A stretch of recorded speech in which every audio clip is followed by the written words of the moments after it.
ఆత్మీయ సమావేశం పెట్టడానికి ముఖ్య ఉద్దేశం రాష్ట్రంలో కూటమి ప్రభుత్వం చేస్తున్న అరాచకాలేనని అన్నారు బొత్స సత్యనారాయణ. కోనసీమ జిల్లా వెంకటాయపాలెంలో వైసీపీ కాపు నాయకుల రౌండ్ టేబుల్ సమావేశం జరిగింది. కాపు కులానికి అన్యాయం జరిగితే వారికి భరోసా ఇవ్వడానికి ఈ సమావేశం ఏర్పాటు చేసుకున్నట్లు తెలిపారు. అధికారంలో ఉన్నప్పుడు చాలా జాగ్రత్తగా మాట్లాడారని, నోటుకొచ్చినట్లు మాట్లాడితే కుదరదని పవన్ను ఉద్దేశిస్తూ మాట్లాడారు.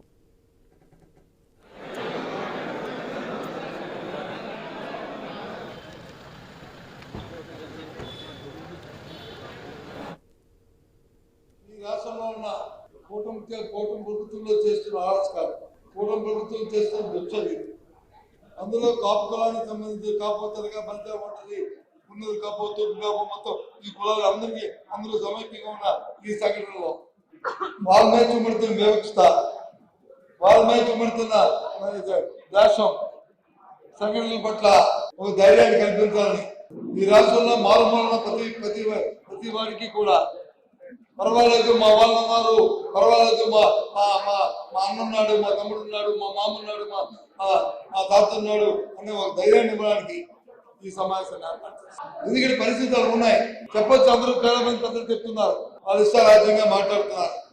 అవకాశం ఉన్నప్పుడు వచ్చి కులం, అవకాశం ఉన్నప్పుడు వచ్చి కులం కాదని మా అబ్బాయి అది కాదు.